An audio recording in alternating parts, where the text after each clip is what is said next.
because there have to really, there's got to be ways for civil society to mobilize. I mean, that's really what has to happen.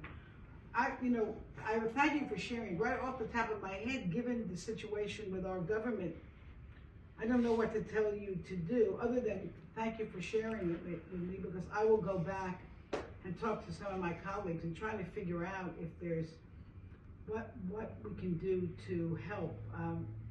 We have our president believes, he believes in I can't explain it, but he believes in dictatorships, I think.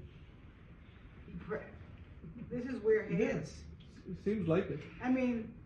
Yeah, hello, Putin, right? Somebody asked me how you feel other day. So I feel back home.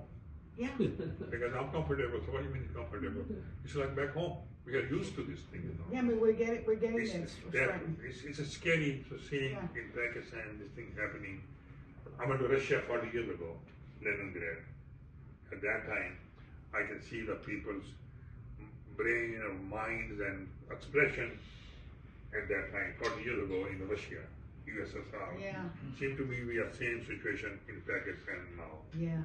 And it's a scary part. It is. The scary part is I used to go Pakistan twice a year. Yeah. March and November. The weather is nice. For the last 3 years I didn't go. I'm scared to go. Yeah. Because I had said something here and there. Dr. Excuse me, is our own physician. Hello, how are you? So I said something 2 years ago, and somebody in Pakistan embassy, I knew that, and they told me, brother, be careful. They told me, somebody from the embassy, brother, be careful. And they said, you spoke something, and they videotape you. And I'm scared to go home. I don't blame you. Because I'm just saying, I don't know. Okay.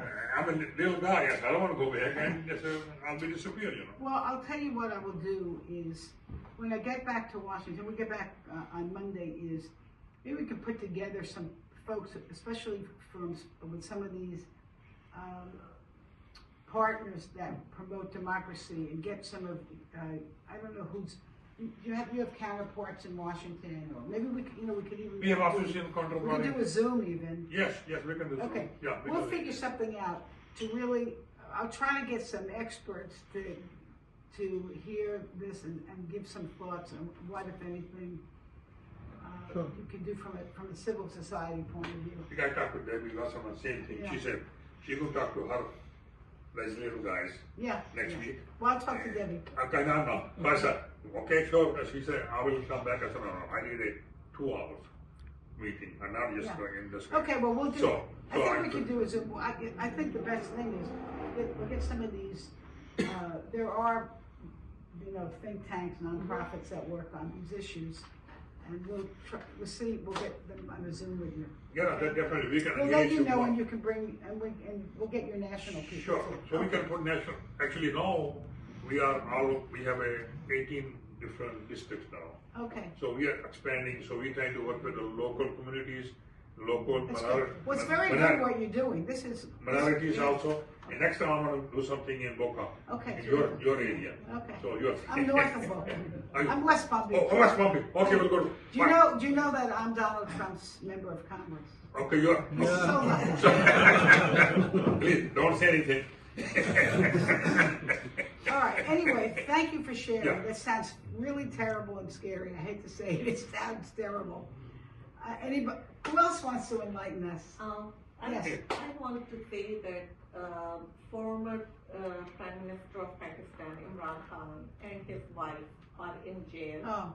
And his wife is in jail because she got divorced from her ex-husband and married Imran Khan. They are accusing her that she married him before 3 months. And that's the extremist religious views. Oh my goodness. And this government calls themselves like they are the democratic government. If a woman says that she divorced her husband and there was 3 months, doesn't matter who cares if it was 3 months or not. That's horrendous. It's between husband and wife. Of course, yes. So, oh my goodness. So keeping his wife in jail is the extreme form of brutality. It is. Well, it seems Yes, the whole thing sounds pretty awful. We're making that, let's look and find out what's happening here. Okay, well, thank you. Okay, who else has something delightful to share? I'm sorry, Congresswoman, it's a pleasure, it's an honor to be here. I'm sorry I'm late, I have to. That's okay. So, I don't know if anybody elaborated on the judicial side of things and No, how we didn't how talk things are about going. that. Thank you for So, bringing it. as you know, in a republic, judiciary is an independent It's component of the supposed to be, state. yes. It has to be separated from the executive. And under this current regime, they brought this constitutional amendment, and obviously with a lot of force and coercion, and force people to vote for it, where essentially judiciary is under executive control now. So politicians are deciding how the benches are made in the Supreme Court, and they are doing some of the worst sort of court pecking. Picking judges from lower judiciary and just picking and putting them in higher courts to get essentially results and judgments on what they want. Yeah. And that's the reason why, as you pointed out, cases like such absurd cases about marrying too quickly after the previous divorce Oh my goodness. are actually going through that's a judiciary, law? and there is a judicial process that went through, and then they both were convicted and imprisoned in that case. Was he in prison for that too? Or he's in prison? No, for he's other in things? prison because they are accusing him that he stole a watch that was given to him as a gift, and he sold that watch and he made the street out of it, and Wow. then he invested that money in the hospital. And the current government is so very corrupt that they have offshore in England, in Caribbean, they have their islands, and yeah. Those It's their money is everywhere, so they're blaming. The elected prime minister that was ousted, and then there was an election, that was a couple of years ago. There was elections in February 8th of 2024, and it was massive rigging, and even the United States and UK and other international agencies have said that was massive rigging. And then they brought in a de facto government. So now the military is in charge with that government of their own rigging. And so majority of the people, 97% of the Pakistani people want the democratically elected Prime Minister Imran Khan. And he's been in jail for over 600 plus days. Oh, And it's very important that we restore democracy and human rights. People don't have the ability to even, assemble to have a rally from his party, but they other people can. They can't even talk about him on the TV because the press is being suppressed.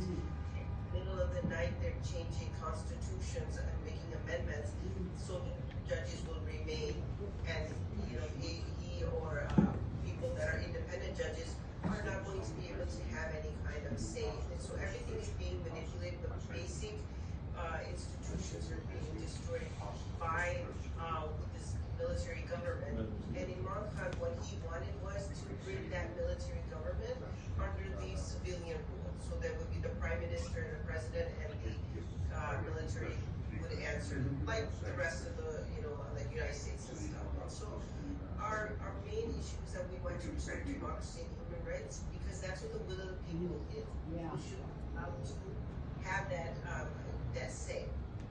And I think that if we need help from the United States, with our Congress representatives, to put some pressure on Pakistan that these, democracy is something that, we as U.S. citizens fundamentally believe in and enjoy, and that's what we want other people in the United States, or in the world also to see.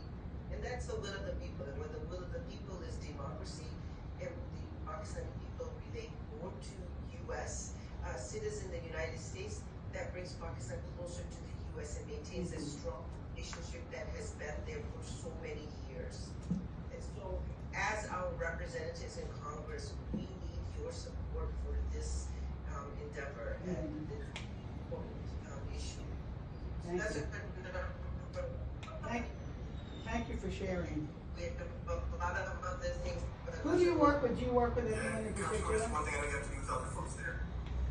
So Congresswoman, we had Congresswoman Debbie Dimgo and Haley Stevens were over at my place a few days ago.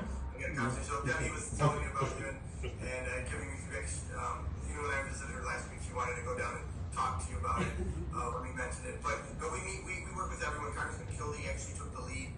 Last year, and Congressman McCormick out of Georgia took the lead on a resolution. You had also supported House Resolution 901 regarding democracy. Our biggest issue in the feud relationship between Pakistan and the United States is primarily based on U.S. military to U.S. government or Pentagon relationship, and we really want to make it now government to government, and that's what we're looking for. We're looking for your help as a ranking member of the Foreign Ops, really changing the way that the funding comes. Instead of it going through the military and the military funding, we need to make sure it's helping the government and actually helping the people. Our dollars, I might not have the same opinion of President Trump, but the funding in Pakistan was just being wasted on a few people, right? And we wanted to now really have the impact of the people. And one of the things they'll talk to you about there in Florida is that a lot of the funding, we'd like it to go to U.S.-based NGOs that will help hospitals, help education institutions, that we know where the money is actually going, and it'll be a good way for our reputation as Americans, saying, hey, we're funding you, we're helping you, the people of Pakistan, not a handful of military generals or elite folks. And that's what we're asking from you to help that support in the Foreign Ops.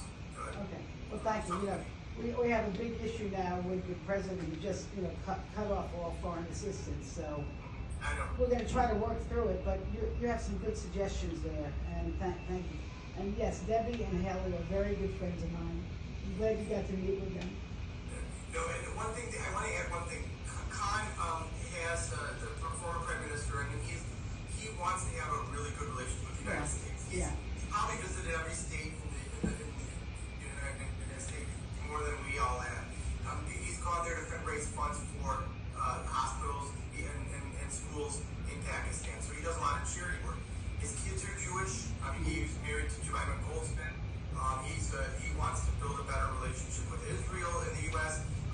Israel and Pakistan, which is a very important, I think, strategic thing for Pakistan as well. He wants to resolve the issue between India and Pakistan. He wants to help resolve the issue of Kashmir.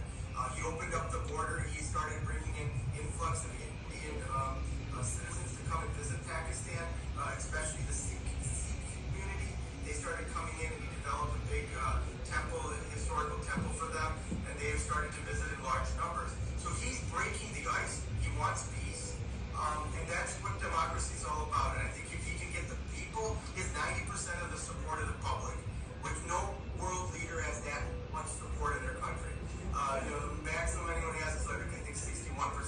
He has 90%, and he's sitting in jail having 90%. And so that's all we're asking for. One, getting them out of, getting democracy in the country, letting them have free fair election, letting all political prisoners come out, including himself. And then we should change our way of strategy. We should start funding and supporting the people of Pakistan. That will help support, get rid of terrorism. We don't want to get caught in what the Army does. The Army wants us to put funds into terrorism in Afghanistan. They defer us from what the real job is. That's bonding two nations together through helping the people and trade. That's what we want to do. Well, thank you very much. Okay. Got more